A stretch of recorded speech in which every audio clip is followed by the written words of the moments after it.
around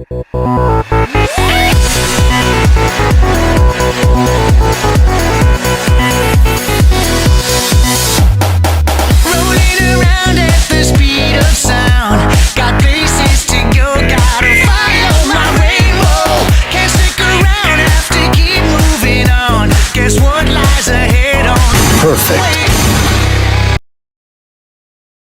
The Sonic the Hedgehog franchise is no stranger to merchandise.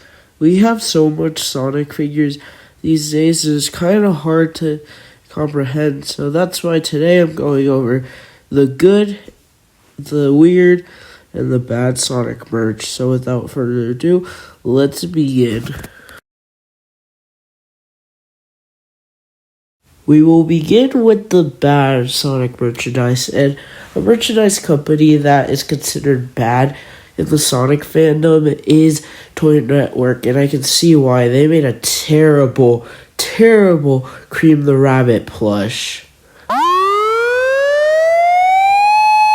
But I do like their Sonic plushies that were released nationally. Credit to Zach DeCoot for the footage. Sonic looks very vibrant and colorful here, and overall his design is very nice. But then again, we have terrible variants like Prison Tales for Halloween. Seriously, why does that variant exist? What did he do? Another Sonic plush that is very awful is the play-by-play Sonic plush. Why does he have a belly button? Seriously, what?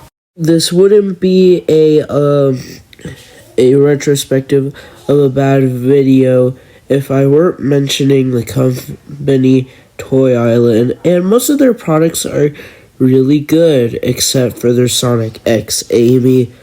Why does she have pink arms? Why?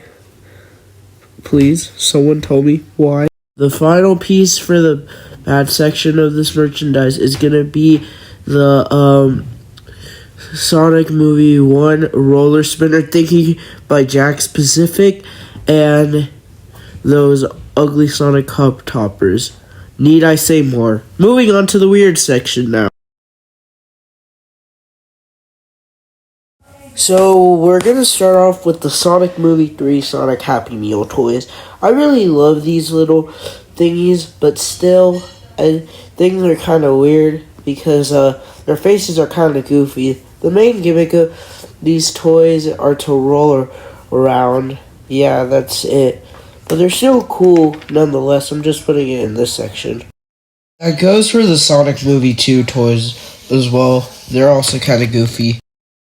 I'm putting all of the whole Toy Island toy line here simply because they're very off. The gaming was the only one that was bad, but the weirdest one of them all is Tails. He's so big, fat, and chunky.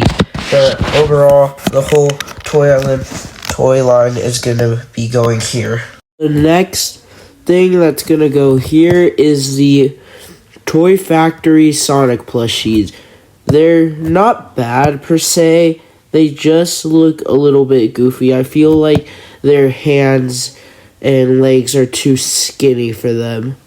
The next thing we're going to put here in the weird section is the Sonic Movie 3 and 2 cup toppers. They're actually really good, they're just not painted that well. There for them looking weird, but they're still very good products for Sonic Movie 3. I suggest you go buy them if you go to the theater anytime soon and you're going to watch Sonic 3. The last thing I'm going to put for this section is the Tomy Sonic Boom line and the pixelated and black and white classic Sonic figures. Simply because they are just Sonic Boom was not a good show in my opinion or a good game, but the figures were at least decent, but some of the variants just look goofy. But overall the whole Boom line goes into this section.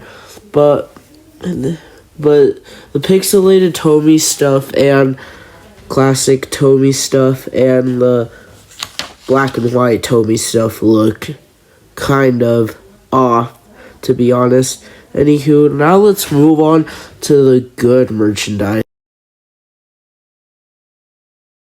So to start off with the good section, we're going to be putting everything Tomy has made besides the ones that were in the weird section in this section, especially the 25th anniversary plushies and the ultimate classic Sonic figure. Let's start with the plushies first. The plushies are the best classic Sonic plushies I have ever seen. They look nice, they're metallic, even the giant one looks good. So, yeah, let's move on to the ultimate figure. Alright, so the ultimate figure is just a better version of the one made by Jakks Pacific. It has different spaces, a place to store the accessories, and it has a base that is wildly better than the Jakks Pacific one. Speaking of Jakks Pacific, Jakks Pacific's whole line is going into this section simply because they just made so many good figures, like Chaos, Big the Cat, but my favorite one out of the whole range of toys is definitely the ultimate Shadow figure. I really like that one, even though it's highly, and I mean highly overpriced. Yeah.